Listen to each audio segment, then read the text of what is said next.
Shalom, queridos, glória a Deus, graça e paz. Mais uma vez, estamos aqui de volta com esse projeto de conhecermos os livros da Bíblia. Introdutoriamente, nós semanalmente estamos falando de todos os livros da Bíblia, né? E dividimos esse projeto em 52 semanas. Então, há semanas que nós falamos de mais de um livro e, na sua maioria, de um livro por semana. Então, hoje, a 46ª semana, dia 13 de abril de 2020, nós vamos falar sobre dois livros, os livros de Obadias e o livro de Jonas. Dois livros com características singulares e que têm uma mensagem específica e própria para, inclusive, o nosso tempo de coronavírus. Obadias. Muitos livros proféticos contêm profecias contra diversas nações, mas o livro de Obadias focaliza exclusivamente uma única nação, a nação de Edom.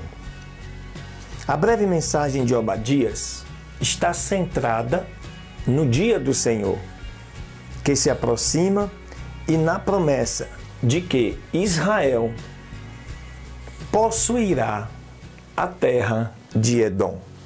Já o livro de Jonas, é o quinto livro dos profetas considerados menores, isso pela característica do seu livro. Em forma e conteúdo, ele é muito parecido com o relato da vida dos profetas encontrado nos livros históricos. O livro nos dá uma breve e vislumbre da vida de Jonas, o mau exemplo do profeta, que fugiu de Deus e foi engolido por um peixe. Do início ao fim do livro, vemos provas da graça e do amor de Deus, não somente para com Jonas, o profeta, mas para com todos os povos. Aleluia! Glória a Deus! Não sai daí não, fica ligado, em 5 segundos estamos de volta com mais informações acerca desses dois livros. Deus abençoe!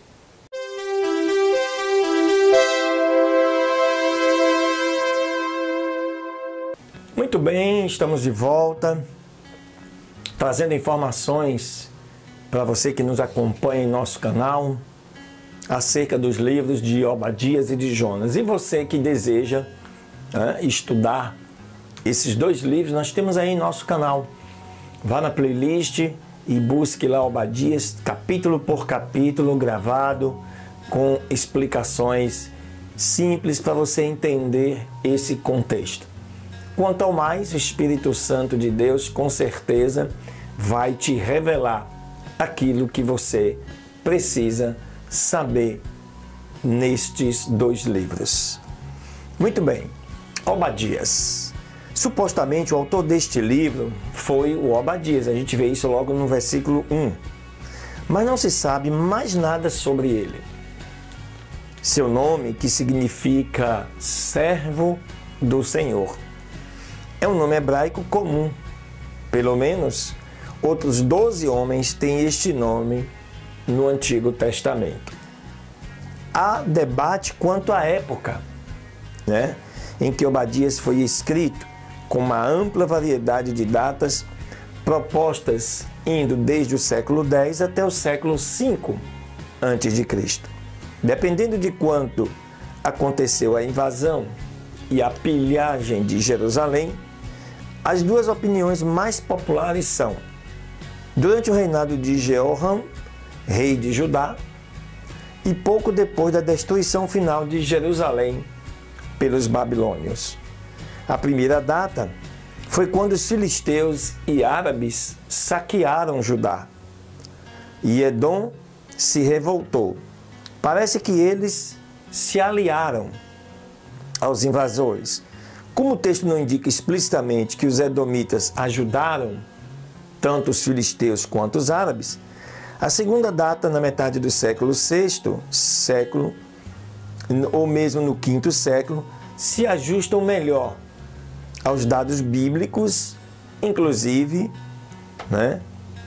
e ao contrário das datas anteriores à dispersão de Israel, que aconteceu por volta do ano 722 a.C., e também de Judá. O ponto de vista pós-exílico também é apoiado pela menção do envolvimento de Edom na queda de Jerusalém.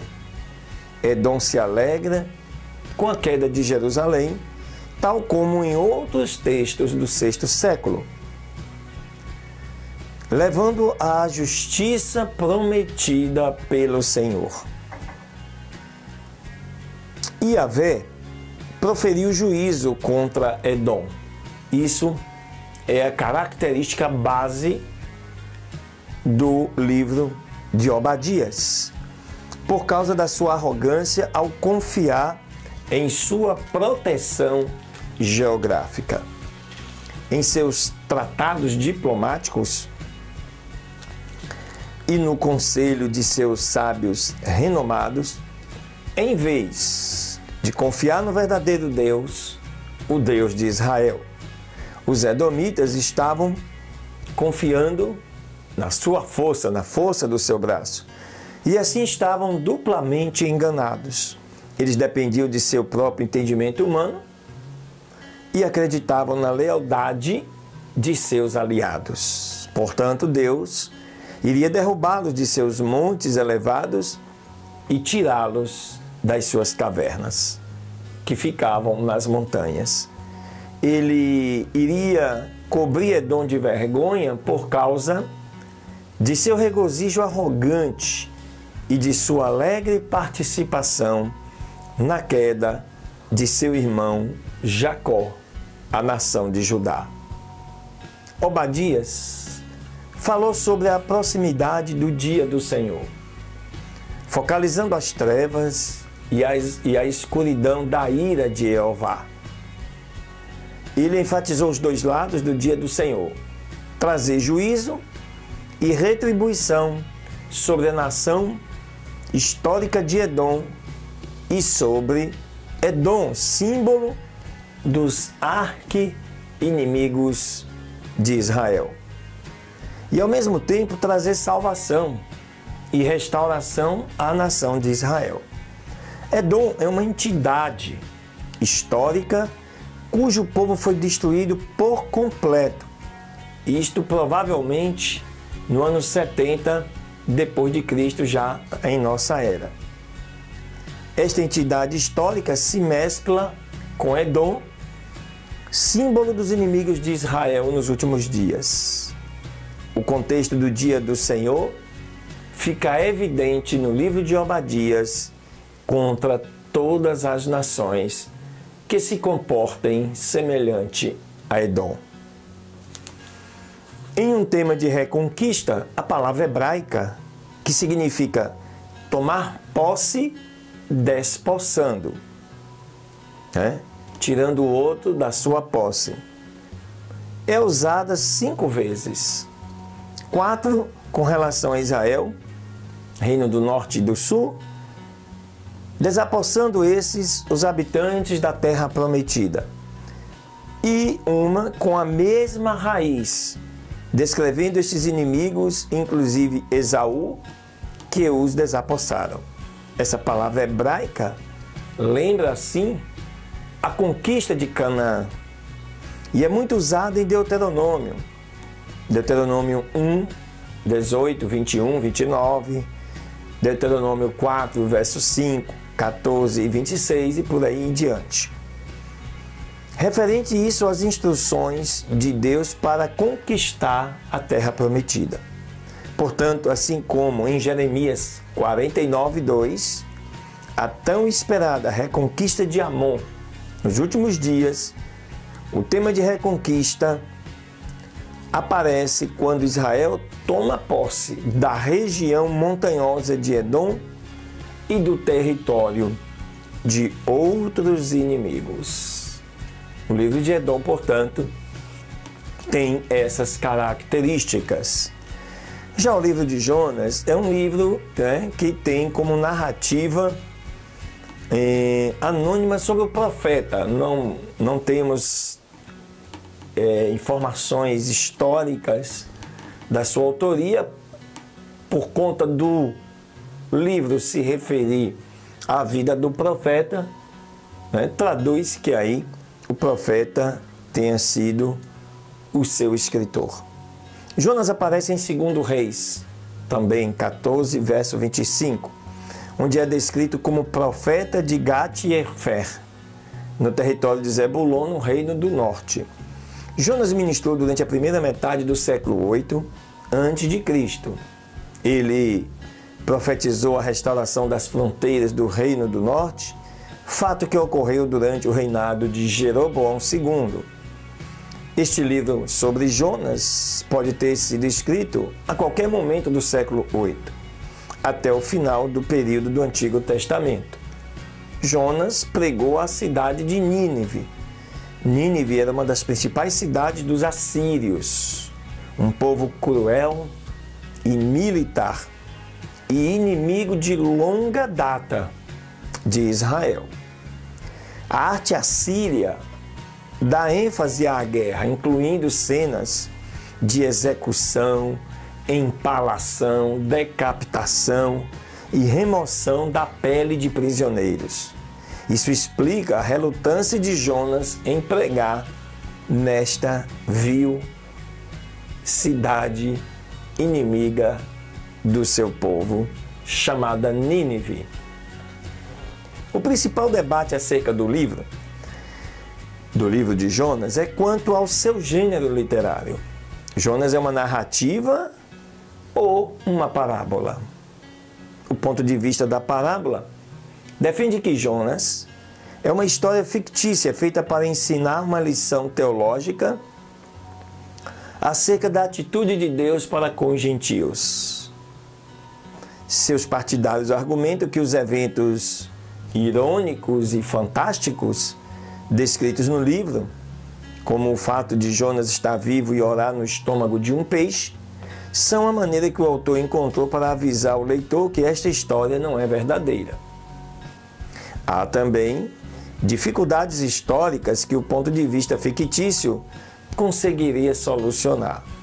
O tamanho exagerado de Nínive e a falta de evidências assírias extra-bíblica que comprovam que a cidade se arrependeu. 5 considerações, portanto, sugerem que o livro de Jonas deve ser considerado uma história verídica. Primeiro, Jonas foi uma figura histórica real.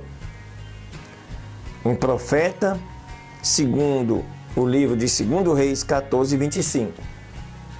O livro de Jonas o retrata como um personagem falho, mas registra. Se o livro de Jonas fosse uma obra de ficção, seria uma calúnia dizer algo falso e depreciativo de uma pessoa real, representada de forma positiva em outras passagens. Segundo, Jonas faz parte dos 12 profetas menores. Todos os outros livros desta coleção relatam profecias de profetas reais e históricos. Ao colocar Jonas neste conjunto, o compilador dos profetas menores sinalizou que considerava Jonas, sim, um relato verdadeiro e histórico. Terceiro, os milagres descritos lá em Jonas não são impossíveis para o Deus da Bíblia. Ao pensar o contrário, alguns intérpretes permitem que seu antissobrenaturalismo os leve a considerar Jonas uma parábola. Quarto, em Mateus 12, 39 e 41, Jesus falou da estadia de Jonas dentro do peixe e de sua pregação em Nínive, como se estes fatos tivessem sido reais. Em especial, Faz pouco sentido Jesus dizer que os homens de Nínive se levantarão no juízo com esta geração e a condenarão porque se arrependeram com a pregação de Jonas. Se for verdade que o povo de Nínive nunca se arrependeu por causa da pregação de Jonas, a menos que queiramos dizer que Jesus estava errado. O melhor é afirmar que o livro de Jonas, portanto, é histórico. E por último, as dificuldades históricas encontradas em Jonas podem muito bem ser resolvidas. Observe, no capítulo 1, os marinheiros gentios aprendem a reverenciar e adorar o Deus de Israel. Seu receio em lançar Jonas ao mar mostra que eles estavam preocupados em seguir as exigências éticas de Deus, não tirando uma vida humana inocente. No capítulo 3, o arrependimento de Nínive mostra que os gentios também podem ser salvos. Deus está interessado em todos os povos, questão que antecipa o mandato missionário do Novo Testamento. Deus foi gracioso e misericordioso para com Nínive, e isso mostra que o Deus do Antigo Testamento, semelhantemente ao Deus do Novo Testamento, é um Deus de graça. O livro de Jonas retrata o poder soberano de Deus sobre o mundo natural. Depois, podemos ver que Deus pode enviar uma tempestade contra um navio, fazer crescer milagrosamente uma planta e também uma lagarta a fim de matá-la, e usar um grande peixe para engolir Jonas e salvá-lo.